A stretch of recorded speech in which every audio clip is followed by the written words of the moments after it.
From unsolved mysteries to unexplained phenomena, from comedy gold to relationship fails, Amazon Music's got the most ad-free top podcasts, included with Prime.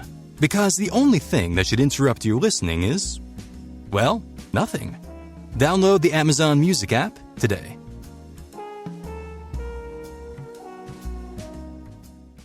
Okay, so we've got a really interesting set of sources today. It's a real snapshot, isn't it? It really is a specific moment in, well, public political life. We're diving into this encounter between South Carolina Congresswoman Nancy Mace and one of her constituents happened in an Ulta store in Charleston. Right, an unusual setting for this kind of thing. Definitely, and we've got articles from all over Daily Mail, HuffPost, The Advocate, LGBTQ Nation, Yahoo News 2, plus some Reddit threads and even a video transcript from the New York Post's YouTube.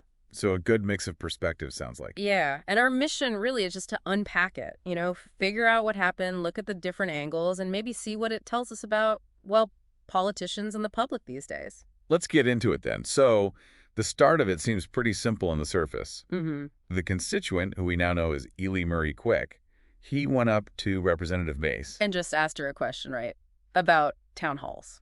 Yeah, basically, are you going to host any more town hall meetings this year?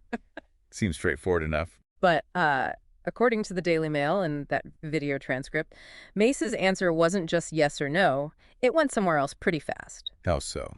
Well, she apparently mentioned she does them every year, but then immediately sort of pivoted to asking him if he wanted to keep going and keep harassing her. Wow. Okay. So jumping straight to harassment, that sets a tone. It really does, like an assumption of bad intent from the get-go. And HuffPost noted that Murray Quick later said he wanted a real town hall for the people this year, which suggests maybe there was already some background there, some dissatisfaction. Could be. A difference in what they each think counts as proper engagement, maybe? Right. But then comes the part that really stands out in almost all the reports. The gay marriage comment. Exactly. Completely unprompted, apparently, by the town hall question. Mace just states, and by the way, I voted for gay marriage twice. Which is just such a non sequitur right there, isn't it? What do you make of that? Why bring that up then? Well, it's fascinating, right? You got to wonder the intent. Was she trying to, head off criticism on LGBTQ issues? Or maybe signal, hey, I'm on your side on this, hoping he'd back off. Could be. But Murray Quick's reaction, according to the transcript, was just confusion. What does that have to do with me? That kind of says it all. Yeah, it really underlines the disconnect. And Mace's reply, it has everything to do with you. That's the key line, isn't it?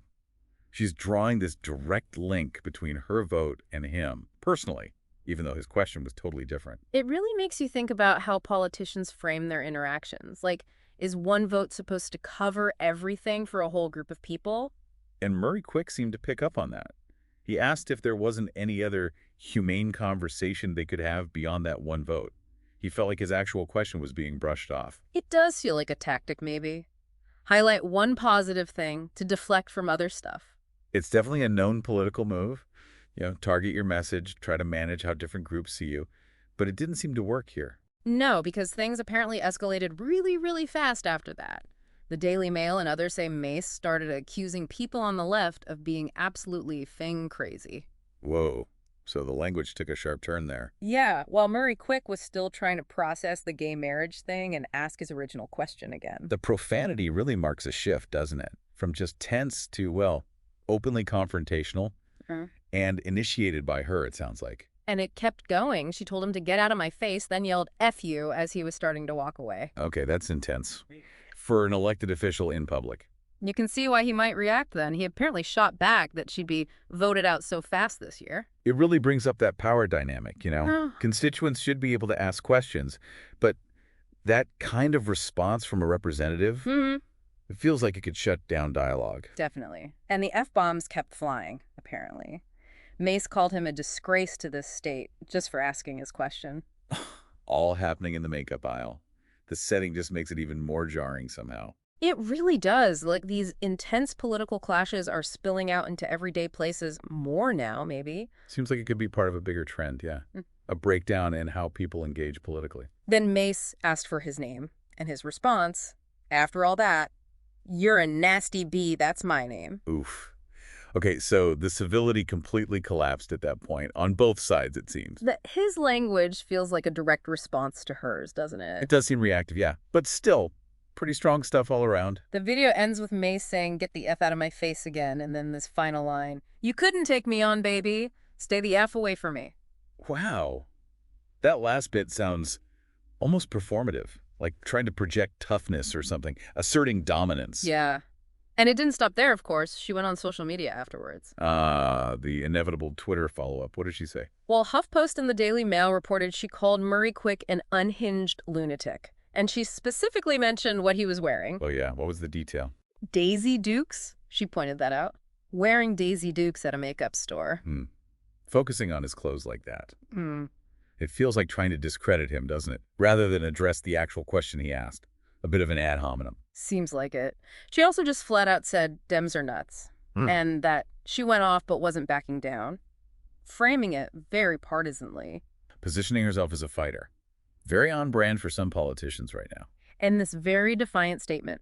I hold the line 24 hours a day, 7 days a week, 365 days a year. Try me. Okay, that's quite the posture. Constant battle footing. That kind of talk fires up the base for sure, but probably turns off others. And then, completely shifting tone, she posted later, "I just wanted some face wash on my afternoon off, lol." That's quite a contrast. Almost trying to brush the whole thing off, make light of it. Or seem unbothered, maybe. It's a weird tonal shift after the intensity. Classic social media narrative control, perhaps. But of course, Murray Quick had his say too. He put up his own video and identified himself on Facebook. Right, giving his side. What was his take? Well, he called Mace arguably one of the biggest embarrassments in modern South Carolina politics, so pretty clear how he felt. No holding back there. He really stressed that his question was simple, and he was just shocked by how defensive she got and how she immediately jumped to the gay marriage vote. Seemed genuinely baffled by it. Yeah.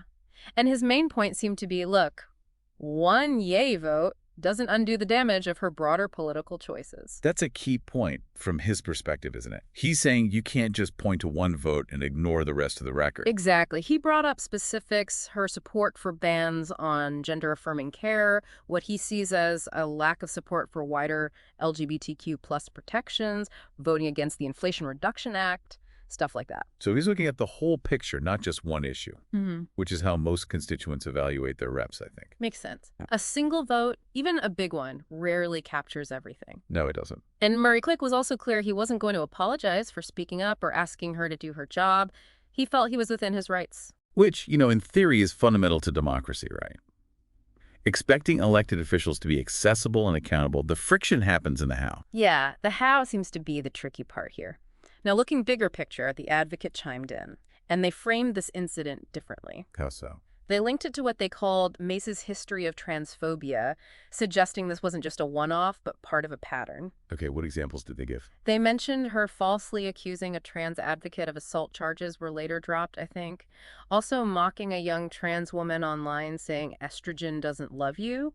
And that whole bathroom incident with Lauren Boebert at the Capitol. Right. I remember some of those stories. Yeah. So the advocate is saying, look at this context. Exactly. And there was backlash from LGBTQ plus groups too.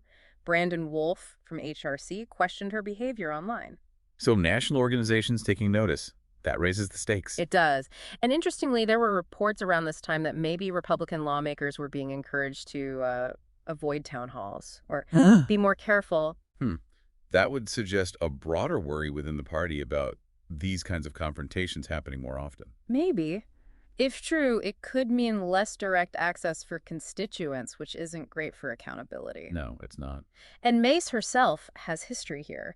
She'd previously criticized a town hall by a local group, the Low Country Accountability Alliance, called it driven by left-wing extremists and not safe. So she already had a stated aversion to certain kinds of public forums. That provides some context for her reaction, perhaps. Her idea of a safe space for dialogue seems pretty specific. Yeah. And instead of doing more in-person events like that, she did hold a phone-only town hall, apparently announced on X right when it started. Which gives the official much more control, obviously. Screening calls, managing the flow, less chance of spontaneous confrontations. Right. It's also hard not to think about that quote from her after she won re-election. Something like, "Anyone who dare takes a shot at me, you better not miss." Ooh, yeah. That definitely signals a more let's say, combative stance going forward, less tolerance for criticism. So how did this play out online, like on Reddit? You mentioned those threads. Yeah, the tour politics discussions were pretty lively. A lot of users called her behavior weird, Mm-hmm. sinister, generally unbecoming of a congresswoman. People felt it reflected badly on the whole political climate. Just contributing to the toxicity, maybe? That seemed to be the feeling. People were trying to make sense of it. Why act like that? Any theories pop up? Some speculated about motivations. Was it genuine anger? Was it a performance? One comment mentioned a staffer supposedly saying she's obsessed with media attention. So maybe a desire for publicity. Or maybe a calculated political move, leaning into a certain persona. That was definitely discussed. Is this authentic or is it strategic? It's always hard to tell with politicians, isn't it? True. Was there any other interesting angle on Reddit?